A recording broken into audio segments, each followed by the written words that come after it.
I am Theodosius I, the last great emperor of Rome. Faith and empire. These were the foundations of my rule. I am Theodosius I, the last emperor to rule over both the eastern and western halves of the Roman Empire. I am the emperor who made Christianity the official faith of Rome, who fought to preserve unity in an empire threatened by internal strife and foreign invasion. My reign was one of war and faith, of diplomacy and doctrine, of struggle and survival. I stood between the old world and the new, shaping the destiny of an empire that was crumbling beneath the weight of its own history. This is my story. I was born in 347 AD in the province of Hispania Baetica, in the city of Cauca, modern-day Coca, Spain. My father, Theodosius the Elder, was a distinguished general in the service of the empire, a man of discipline and military brilliance. From him, I learned the art of war, the importance of strategy, and the unyielding duty of loyalty to Rome. As a young man, I accompanied my father on campaigns, witnessing firsthand the savage realities of battle. I fought alongside him in Britain against barbarian invaders and saw him rise in rank through his military successes. But fortune is fickle. My father fell out of favor in the imperial court and was executed in 376 AD, a victim of political intrigue. I withdrew from public life, retreating to my estates in Hispania, uncertain if my own fate would mirror his. Yet fate had greater plans for me. The empire was in crisis. The barbarian Goths had crossed the Danube, fleeing from the Huns, and in 378 AD, disaster struck. Emperor Valens led his legions against them at the Battle of Adrianople. It was a catastrophe. The Roman army was annihilated, and Valens perished in the flames of his own defeat. Rome stood vulnerable, and the young Emperor Gratian, who ruled in the west, needed a strong hand to restore order. He summoned me, Theodosius, to the purple. In 379 AD, I was named Augustus of the Eastern Roman Empire. I was no longer a general's son. I was the ruler of half the empire. My first challenge was to deal with the Gothic menace that had shattered Rome's legions. The empire was too weak to drive them out by force, so I turned to diplomacy, using both the sword and the word to bring peace. Over 3 years of war, I stabilized the Balkans, forging a treaty in 382 AD that settled the Goths within Roman borders.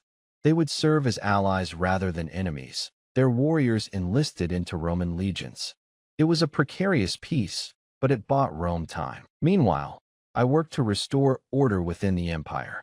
I strengthened the eastern provinces, reformed the military, and reinforced the Danube frontier. But there was another battle I needed to fight, not on the battlefield, but in the soul of the empire itself. The empire was no longer a pagan state. Christianity had spread across its lands. But division threatened its unity. Rival sects battled over doctrine, and the old pagan temples still stood, a symbol of the past clashing with the future. In 380 AD, I issued the Edict of Thessalonica, declaring Nicene Christianity the official religion of the Roman Empire. No longer would the empire be divided by competing beliefs. The old pagan gods had lost their hold on Rome, and her people would be bound together under the one true faith. But faith alone was not enough. In 391 AD, I took a decisive step. I banned all pagan practices. The ancient temples were closed, sacrifices forbidden, the eternal flame of Vesta extinguished. Some called it destruction, I called it renewal. Rome would be Christian, and I would be its defender. Even as I secured the East, the West was unraveling.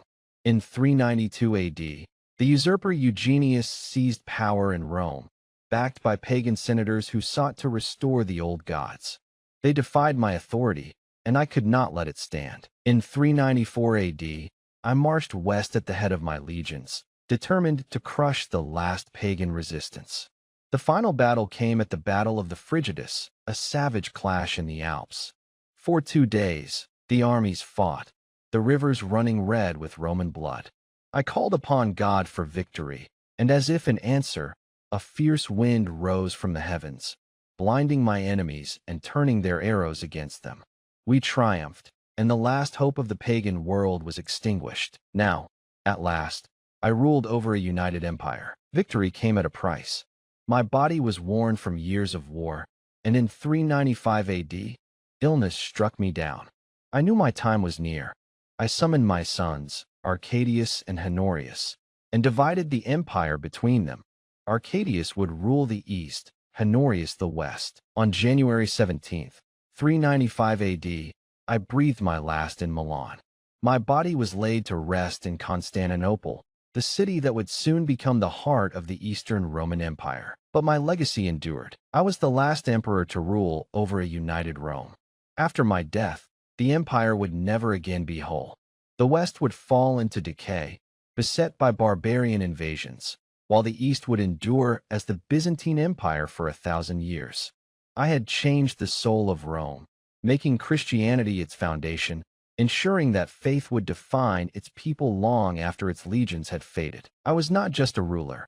I was the bridge between the old world and the new. I saw Rome transform from a pagan state to a Christian empire. I saw the legions fight their last great battles to defend unity. I saw the dawn of a new age, even as the shadow of decline loomed. I am Theodosius, the last great emperor of Rome. My name is remembered not for conquest alone, but for shaping the faith and fate of an empire. The empire may crumble, but the faith I have forged shall never fall.